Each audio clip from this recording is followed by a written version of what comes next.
Joint collectors కూడా చాలా complaints వచ్చాయి. కాబట్టి మీ పట్టా ల్యాండ్ గవర్నమెంట్ ల్యాండ్ కింద మార్చ్ అయింది, కొన్ని 22A కేసెస్ వచ్చాయి, చాలా రకరకాలుగా ఇష్యూస్ వచ్చాయి. సో మొత్తం రాష్ట్రంలో ఫస్ట్ ఆఫ్ ఆల్ మనకి సీఎం సార్ ఏం డిసిజన్ తీసుకున్నారు, అందరికీ ఫస్ట్ పాస్బుక్స్ ఉన్నాయి, ప్రాపర్ న్యూ షేప్ లో మీకు ఇవ్వడం జరుగుతుంది. ఈరోజు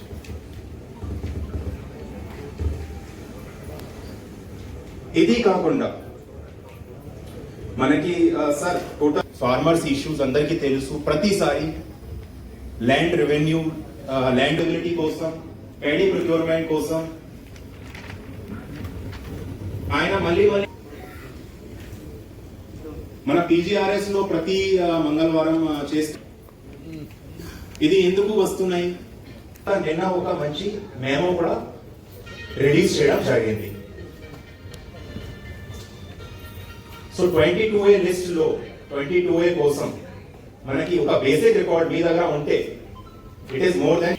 రైతులకు ఆనందంగా 20 లక్షల నష్టపరిహారం నుండి 28 లక్షలు చేశారు. ఈ విధంగా చేసినందుకు మా గ్రామ ప్రాంత రైతులందరూ కూడా వాళ్ళకి చాలా రుణపడి ఉన్నాము. ఈ గుంటూరు ఛానల్ ప్రాజెక్ట్ అనేది కొన్ని సంవత్సరాల నుంచి చాలా అన్నమాట అందరికీ కూడా.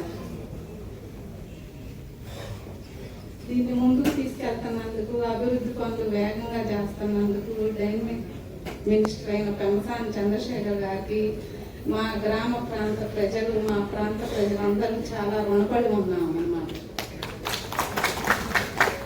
రావటం అనేది గుంటూరు శ్రీచల చంద్రరావు గారికి, MRO గారికి అందరికీ కూడా మరోసారి ధన్యవాదాలు తెలియజేసుకుంటున్నాము. గ్రామీణాభివృద్ధి మరియు సమాచార శాఖ సహాయ మంత్రి వర్యులు డైనమిక్ డాక్టర్ గారు, భారతదేశంలోనే మా ఇజ్రాయల్ గ్రామంలో పొలం రైతుని, అలానే మేయర్ గారు రవీంద్ర గారు, అలానే గుంటూరు జిల్లా కేంద్ర సహకార వెళ్ళి MRO గారిని అడిగి నానా అవసరం పడేవాడు. కానీ నిజంగా ఈ ప్రాజెక్ట్ అయ్యా టీవీలో నాకు కిసాన్ వచ్చాను నేను డబ్బులు పెడతామని, ఇది మోడీ డబ్బులు అనేవాడు వాటిని అనేక మెసేజ్లు వస్తుంది. ఈ మధ్యకాలం ఎంత బాగా చూసామంటే ఈ కార్యక్రమాన్ని పెట్టారండి, ఇప్పుడు మోడీ గారు పెట్టారండి 2014లో digital India land records monetisation programme అని పెట్టారయ్యా.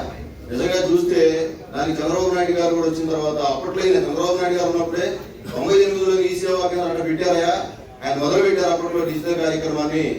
మోడీ గారు వచ్చి 2014 తర్వాత ఇది దేశవ్యాప్తంగా సుమారు 750 మిలియన్లు కొట్టుకునే పని లేదు. అంత పెద్ద వ్యవస్థని 100 సంవత్సరాల క్రితం బ్రిటిష్ పెట్టారంట సార్. 100 సంవత్సరాల తర్వాత మళ్ళీ మన ప్రభుత్వం పెట్టింది, మన చంద్రబాబు నాయుడు ప్రభుత్వం, అక్కడ మోడీ గారి ప్రభుత్వం. ఎందుకు పెట్టారు? మనం ఉన్నా పోయినా, చంద్రబాబు నాయుడు గారు ఉన్నా పోయినా, మోడీ గారు ఉన్నా పోయినా నా పిల్లలు కొట్టుకోకూడదని, నా కొడుకు మళ్ళీ నా గట్టు జరిగిందని, నా అన్న జరిగాడని, నా పక్క పొలం వచ్చాడనే బాధ లేకుండా చేసింది ప్రభుత్వం. ఏది గొప్పది? మన ప్రభుత్వం గొప్పదా? ఆ తాత బొమ్మ, తండ్రి బొమ్మ, జగన్ బొమ్మ వేసుకునే అది గొప్పదంటే జనం ఆదరించారయ్యా. నేను చెబుతున్నాను బాబు, ఈ రోజున 2000 ఇవాళ చంద్రబాబు నాయుడు గారు వచ్చిన తర్వాత 2 విషయాలు చెప్పి ముగిస్తాను బాబు. ఇది ఇద్దరు తిట్టారు ఫైనల్ గా బాబు, ఈ కార్యక్రమం మీ అందరూ కూడా గ్రామాల్లో చెప్పండి. అయా దేశం మొత్తం డిజిటల్ చేస్తున్నారు, ఆన్లైన్ చేస్తున్నారు, ఆధార్ అనుసంధానం చేస్తున్నారు. ఈ పొలం గట్లు రాళ్ళు అయా దారుణం, రాళ్ళ గట్ల మీద కూడా పంపేస్తున్నారండి. శ్రీ అస్తోష్ శ్రీవాస్తవ్ గారికి, DRO షేక్ కాజావలి గారికి, RDO శ్రీనివాస్ గారికి, అదేవిధంగా director of survey and settlement Shri Kurmanath గారికి, వీరందరితో పాటు నా ముందు కూర్చున్న మట్టితో స్నేహం చేసే మా రైతన్నలందరికీ కూడా మనస్ఫూర్తిగా ధన్యవాదాలు. ఈరోజు ఈ కార్యక్రమం చేసుకోవడమే నాకు కూడా చేసుకుంటున్నాము అంటే దీనికి 2 కారణాలు. ఒకటి, ఇలా చేసుకునే అవకాశం కల్పించినటువంటి జగన్మోహన్ రెడ్డి గారు. రెండోది, భారతదేశంలో జరుగుతున్నటువంటి సంస్కరణలు. మీరు మొట్టమొదటి జగన్మోహన్ రెడ్డి గారి గురించి మీ అందరికీ తెలుసు, ఎందుకంటే నాకంటే మీరే ఎక్కువగా అనుభవించారు. ఆ పాస్ పుస్తకాల మీద వారి బొమ్మ ఉన్నప్పుడు ఎంతో మంది బాధపడేటువంటి విషయం. అంటే బాధలతో ఎన్ని అభివృద్ధి చేశారు. ఎప్పుడు మెడికల్ కాలేజ్ అని అడుగుతారు. 2-3 మెడికల్ కాలేజీలు అయిపోయి గ్రామాల్లో కొన్ని వందల గ్రామాల్లో రోడ్లు అయ్యాయి. సో రకరకాలుగా చేయవచ్చు. అయినప్పటికీ వారు చేశారు. ఏదేమైనప్పటికీ ఈ రోజున మళ్ళీ గౌరవ ముఖ్యమంత్రి గారు చంద్రబాబు నాయుడు గారు దీన్ని విధానం కాదు, వ్యక్తులు శాశ్వతం కాదు, రైతులు శాశ్వతం, భూమి శాశ్వతం అనే ఉద్దేశంతో మళ్ళీ ఈ రోజు మళ్ళీ దీనికోసం 15-20 కోట్ల ఖర్చు పెట్టినట్టున్నారు.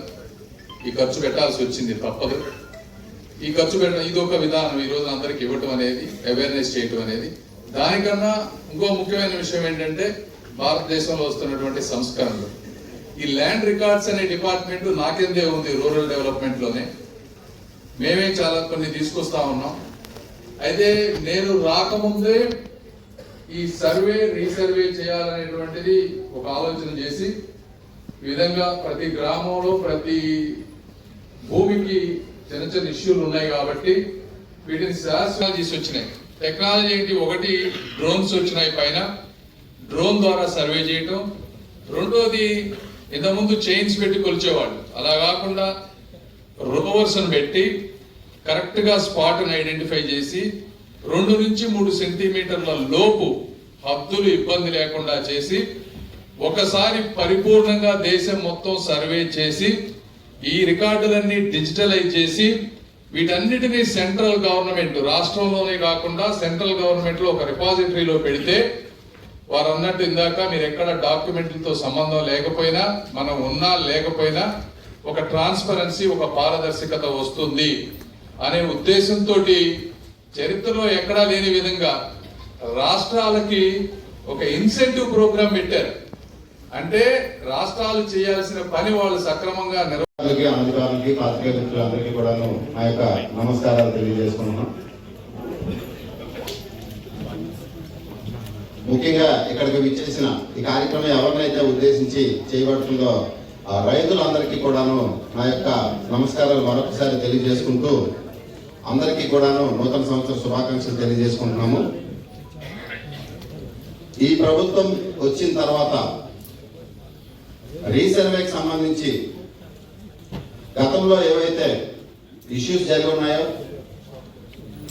తప్పిదాలు జరిగి ఉన్నాయో వాటన్నిటిని కూడా ఫస్ట్ ఆఫ్ ఆల్ రెక్టిఫై చేసి రైతులకి వాళ్ళ ఎక్స్టెంట్కి సరిపడా ఆ ల్యాండ్ మీద ఎవరైతే నిజమైన హక్కుదారులు ఉంటారో వాళ్ళకి పర్ఫెక్ట్ గా పట్టదారు పాస్ పుస్తకాలు డిస్ట్రిబ్యూట్ చేయాలని చెప్పేసి వాటిని రెక్టిఫై చేసి ఆ డిస్ట్రిబ్యూషన్ చేయడానికి అని చెప్పేసి ఉద్దేశించబడిన కార్యక్రమం ఇది. దానికి ముందు ఒక రీసర్వేకి సంబంధించి ఒక 2 మాటలు చెప్పదలుచుకున్నాను. టోటల్ స్టేట్ లో 16,800 గ్రామాలు ఉంటే 16,800 గ్రామాల్లో ఇప్పటి వరకు 6,700 విలేజెస్, అంటే 6,693 విలేజ్లు. సో 6,700 విలేజెస్ సుమారుగా రీసర్వే జరిగింది. ఈ 6,700 విలేజ్ల్లో ప్రభుత్వం కొలువు తీరిన వెంటనే గ్రామ సభలు కండక్ట్ చేసి, ఎందుకంటే రైతులు చాలా ఇబ్బంది పడుతున్నారు, వాళ్ళకి లోన్స్ రావడం లేదు, అలాగే రేపు పొద్దున మనం ఇచ్చి వెల్ఫేర్ యాక్టివిటీస్ కూడా పడడానికి అవకాశం ఉండదు అని చెప్పేసి గ్రామ సభలు కండక్ట్ చేస్తే సుమారు 7.5 లక్షల అర్జీలు మాకు వచ్చాయి 6,700 విలేజెస్ లో. అంటే ఒక్కొక్క గ్రామానికి ఆన్ యావరేజ్ ఒక 150 వరకు సుమారుగా వచ్చాయి.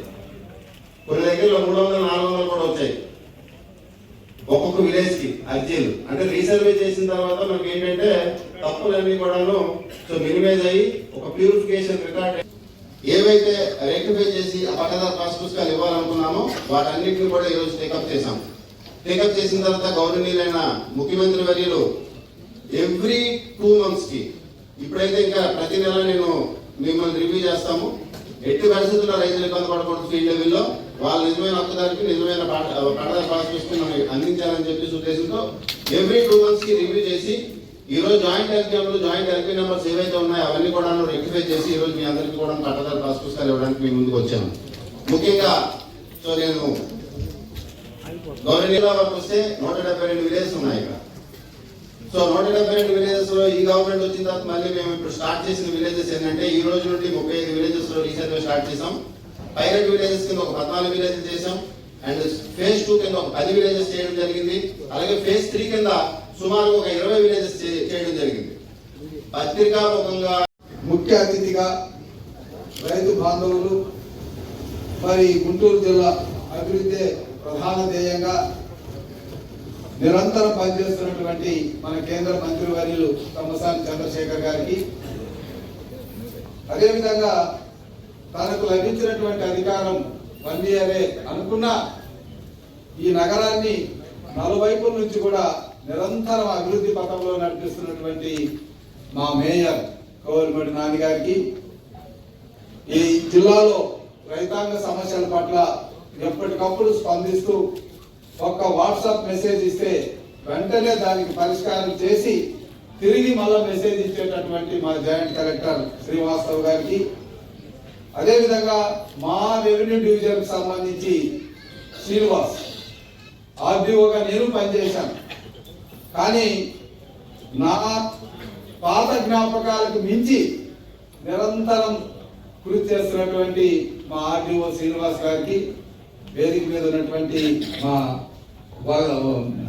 రాజ్ కమిటీ చైర్మన్ మా మిత్రులు అన్నగారికి, మరి అదేవిధంగా మా వడ్డెర కార్పొరేషన్ మన ఈశ్వర్ గారికి, మరి మక్కిన మల్లికార్జున గారికి, ఆయన ఈరోజు ఒక వ్యవస్థను గాడిలో పెట్టాలని, ఆ గాడిలో పెట్టడానికి ఎన్ని ఒత్తులు వచ్చినప్పటికీ కూడా ఆ వ్యవస్థను బతికించాలి, కోఆపరేటివ్ వ్యవస్థను అనేటువంటి ఆలోచనతో నిరంతరం పనిచేస్తున్నటువంటి మల్లికార్జున గారికి, వేదిక మీద ఉన్నటువంటి పెద్దలకు అందరికీ కూడా పేరు పేరు, ముఖ్యంగా మా డిఆర్ఓ గారు కూడా ఉన్నారు.